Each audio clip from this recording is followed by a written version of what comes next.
Video শুরু করব একটি ঘটনা দিয়ে। এই ঘটনার সময়কাল সিপাহী বিদ্রোহেরও আগে, অর্থাৎ 1857 সালের আগে। বাংলায় তখন পুরোদস্তুর চলছে ইংরেজ শাসন। ইস্ট ইন্ডিয়া কোম্পানি তাদের ব্যবসার কাজ এবং শাসন কার্য দুটোই চালাচ্ছে। তবে বাংলার বিভিন্ন জায়গায় আস্তে আস্তে বিদ্রোহ শুরু হচ্ছে, কিন্তু বিশেষ কিছু কারণের জন্য ইস্ট ইন্ডিয়া কোম্পানির ব্যবসা সেই সময় একটু খারাপ দিকে যেতে শুরু করে এবং তাদের যে শেয়ার বা কাগজ, সে সময় বলা হতো কোম্পানির কাগজ, তার মূল্য আস্তে আস্তে কমতে থাকে। প্রচুর ইনভেস্টররা সেই সময় তাদের শেয়ার বিক্রি করতে শুরু করেন। কিন্তু বাংলার একজন মহিয়সী নারী মনে করেন এই সময় যদি এদের শেয়ার কিনে রাখা যায় তাহলে সেটা পরে বেশি টাকায় বিক্রি করে তার থেকে মুনাফা পাওয়া যাবে। এবং তিনি হলেন রানী রাসমণি। এবং বিভিন্ন জায়গা থেকে আমরা যে তথ্য পেয়েছি সেই তথ্যের অনুযায়ী রানী রাসমণির 1852 সালের একটি উইল পাওয়া যায় বা কোম্পানির কাগজের বিবরণ পাওয়া যায়। সেখান থেকে তার কোম্পানির যে কাগজ তার একটা লিস্ট পাওয়া যায়। তাতে খুব পরিষ্কারভাবে রানী রাসমণির উকিলের মাধ্যমে তার যে কোম্পানির কেনা কাগজ সেগুলোর বিবরণ পাওয়া গেছে। অর্থাৎ 1852 সালে রানী রাসমণি কোম্পানির শেয়ার কিনেছিলেন। এবং বিভিন্ন জায়গায় এ কথাও শোনা যায় যে তিনি তার সেই কাগজ পরে প্রচুর মুনাফা করেন এবং তার থেকে তিনি দক্ষিণেশ্বর মন্দির তৈরির ক্ষেত্রে সেই টাকা ব্যবহার করেছিলেন। তো এই ঘটনার মাধ্যমে বোঝা যায় যে আজ থেকে এত বছর আগে, প্রায় 170 বছর আগে, বাংলার একজন মহিয়সী নারী তিনি কিভাবে শেয়ার মার্কেটের সঙ্গে যুক্ত ছিলেন। শেয়ার মার্কেট হয়তো সেভাবে অর্গানাইজ ছিল না সেই সময়, কিন্তু তিনি শেয়ার কিনেছিলেন এবং তিনি মনে করেছিলেন এই শেয়ারের দাম বাড়তে পারে। বর্তমানে হয়তো অনেক মানুষই বলেন যে শেয়ার মার্কেট শব্দটার সঙ্গে বাঙালিরা হয়তো ওতপ্রোতভাবে জড়িত নয়। অনেকে মনে করেন এই শেয়ার মার্কেট হয়তো গুজরাটি বা মারাঠিদের। কিন্তু আমি যে ঘটনার কথা বললাম সেই ঘটনার দ্বারা প্রমাণিত যে বাংলার মানুষ আজ থেকে এত বছর আগেও এই বিষয়ে যথেষ্ট দক্ষ ছিল। শুধু বাংলার মানুষ বললে ভুল হবে, বাংলার একজন নারী তিনি এই বিষয়ে দক্ষ ছিলেন।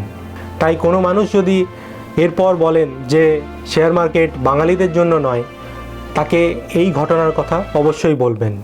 তো আজকের এই ভিডিওর মাধ্যমে শেয়ার মার্কেটের ইতিহাসের ব্যাপারে জানার চেষ্টা করব এবং শেয়ার মার্কেটে ঘটে যাওয়া বেশ কিছু ইভেন্টস যেগুলো অত্যন্ত গুরুত্বপূর্ণ শেয়ার মার্কেটের জন্য, সেগুলো নিয়ে একটু আলোচনা করব। একটু অন্যরকম ভিডিও, আশা করি আপনাদের ভালো লাগবে। নমস্কার বন্ধুরা, আমি সুমন, শুরু করছি সহজে শেয়ার।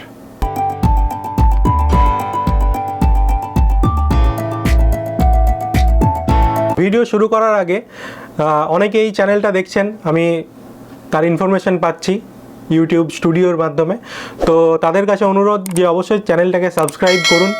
যারা এই ধরনের ভিডিও পেতে আগ্রহী তাদের সঙ্গে চ্যানেলটাকে শেয়ার করুন। আপনারা কী ধরনের ভিডিও পেতে আগ্রহী সেটাও আমার কমেন্ট বক্সে জানান।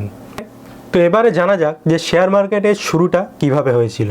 শেয়ার মার্কেটের গল্পটা শুরু হয়েছিল ইউরোপের মহাজনদের হাতে 1300 শতকের কাছাকাছি সময়ে। এদেশের মহাজনরা যা করতে অভ্যস্ত ইউরোপের মহাজনরাও তাই করত, মানে ছোট ছোট ব্যবসায়ীদের ধার দিত। অতঃপর একসময় ওই সব মহাজনরা সেই দেনা বা ডেট তাদের নিজেদের মধ্যে হাত বদল ট্রেড করতে শুরু করে। ধীরে ধীরে কাস্টমার এবং আরও বিনিয়োগকারীদের এর মধ্যে অন্তর্ভুক্ত করা হয়, অর্থাৎ বিষয়টা এখনকার ডেট সিকিউরিটি ট্রেড করার মতন হয়ে যায়। 1300 সালে ভেনিসের লোকেরা আরও এক ধাপ উপরে উঠে অন্য সরকারের সিকিউরিটি ট্রেড করাও শুরু করে। 1331 সালে বেলজিয়ামে প্রথম স্টক এক্সচেঞ্জ তৈরি হয়েছিল। কিন্তু বিনিয়োগকারীরা এখানে সরাসরি কোম্পানির স্টক বা শেয়ার কেনাবেচা করতে পারত না, কারণ শেয়ার কেনাবেচার কনসেপ্টটা তখনও পর্যন্ত তৈরি হয়নি। এই সময় বিভিন্ন ধরনের পার্টনারশিপ, কন্ট্রাক্ট বা বন্ডের মাধ্যমে বিনিয়োগ করে বিনিয়োগকারীরা মুনাফা লাভের চেষ্টা করত। তো এবার আসা যাক প্রথম অর্গানাইজডভাবে যে স্টক মার্কেট এক্সচেঞ্জ বা স্টক মার্কেট কেনাবেচা শুরু হয় সেটার কথা।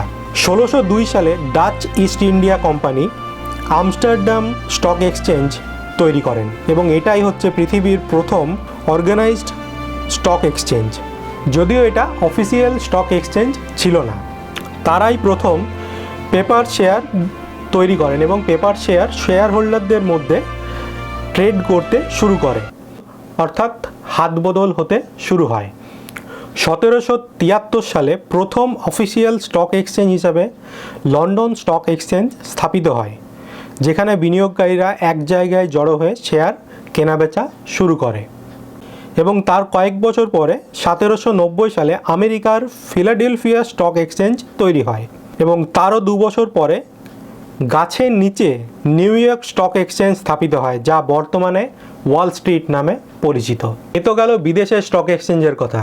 আমাদের ভারতের স্টক এক্সচেঞ্জের ব্যাপারে এবারে জানা যাক। তো ভিডিওর শুরুতেই আপনারা জেনেছেন যে ভারতেও স্টক কেনাবেচা অনেক আগে থেকেই শুরু হয়েছে, অর্থাৎ 1800 সাল থেকেই শুরু হয়েছে, কিন্তু অর্গানাইজডভাবে ভারতের স্টক এক্সচেঞ্জের অনেক বছর পর তৈরি হয়। 1872 সাল অবধি প্রায় 22টি ব্রোকার বম্বে টাউন হলের বিপরীতে একটি জায়গায় নিজেদের মধ্যে কাজ করতেন, অর্থাৎ নিজেদের মধ্যে যে স্টক কেনাবেচা এটা তারা করতেন। এরপর 1874 সাল নাগাদ বর্তমান দালাল স্ট্রিটের কাছে শিফট হয় তাদের কাজ, অর্থাৎ বর্তমানে যেখানে বম্বে স্টক এক্সচেঞ্জ আছে সেই জায়গাতে তারা তাদের কাজ শিফট করেন এবং একটি গাছের নিচে তারা তাদের এই এক্সচেঞ্জ যেটাকে বলছে সেটা আস্তে আস্তে তারা অর্গানাইজভাবে শুরু করেন 1875 সালে। এবং বম্বে স্টক এক্সচেঞ্জই হচ্ছে শুধুমাত্র ভারতের নয়, এশিয়ার প্রথম স্টক এক্সচেঞ্জ। এবং বম্বে স্টক এক্সচেঞ্জ হওয়ার পর আস্তে আস্তে Ahmedabad stock exchange, Calcutta stock exchange, Madras stock exchange এবং হায়দ্রাবাদ স্টক এক্সচেঞ্জও খুলতে থাকে এবং আস্তে আস্তে আরও স্টক এক্সচেঞ্জ হয়। এবং 1947 সালে ভারত যখন স্বাধীনতা লাভ করে তারপরে ভারতীয় স্টক মার্কেট আরও ভালোভাবে বাড়তে শুরু করে এবং ভারতীয় স্টক এক্সচেঞ্জে সিকিউরিটিজ কন্ট্রাক্ট অ্যাক্ট 1956 সালে আসে। ভারতে মিউচুয়াল ফান্ড ইন্ডাস্ট্রি 1963 সালে জন্মগ্রহণ করে এবং ভারতবর্ষে প্রথম আইপিও আসে রিলায়েন্সের 1977 সালে এবং বিএসসির যে বর্তমান বিল্ডিংটা আমরা দেখতে পাই সেটা তৈরি হয় 1980 সালে। 1986 সালে বিএসসি প্রথম লঞ্চ করে ভারতের বেঞ্চমার্ক ইন্ডেক্স অর্থাৎ সেন্সেক্স। 1992 সালে তৎকালীন ফিনান্স মিনিস্টার মনমোহন সিং এফআইআইদের ভারতে ইনভেস্ট করার সুযোগ দেন, অর্থাৎ ফরেন ইনভেস্টাররাও ভারতীয় স্টক মার্কেটে ইনভেস্ট করতে শুরু করে। 1994 সালে এনএসসিও তাদের কার্যকাল শুরু করে। এর প্রথম ইন্ডেক্স সেন্সেক্স আসার প্রায় 10 বছর পর 1996 সালে ভারতের দ্বিতীয় ইন্ডেক্সটি আসে, যার নাম নিফটি 50 এবং ইন্ডেক্সের ডেরিভেটিভ যেটা আমরা ট্রেড করে থাকি বর্তমানে সেটা শুরু হয় 2000 সালে। 2008 সালে পৃথিবীর ইতিহাসে সবথেকে বড় crash, stock market crash globally হয়, যেটা আমরা লেমন ব্রাদার ক্র্যাশ নামেও চিনি। এবং সর্বশেষ 2020 সালে করোনার জন্য আমরা একটা বিশাল ক্র্যাশ মার্কেটে দেখতে পাই এবং সেই ক্র্যাশের পর প্রচুর মানুষ ভারতের এই শেয়ার মার্কেটের সঙ্গে যুক্ত হয়েছেন। তো এই ছিল আজকের ভিডিও। তো আজকের এই ভিডিওর মাধ্যমে আমরা স্টক মার্কেটের ইতিহাসের ব্যাপারে একটু জানলাম এবং ভারতীয় স্টক মার্কেটের ব্যাপারেও কিছু জানলাম এবং বেশ কিছু ইম্পর্টেন্ট ইভেন্টসের ব্যাপারে আপনাদের জানানোর চেষ্টা করলাম। ভিডিও কেমন লাগলো জানাবেন। যদি আপনার কোনো প্রশ্ন থাকে অবশ্যই কমেন্ট বক্সে জানাবেন। আপনি কী ধরনের ভিডিও পেতে আগ্রহী সেটাও আমাকে কমেন্ট বক্সের মাধ্যমে জানাবেন এবং চ্যানেলটা অবশ্যই সাবস্ক্রাইব করবেন। দেখা হচ্ছে পরের ভিডিওতে। নমস্কার।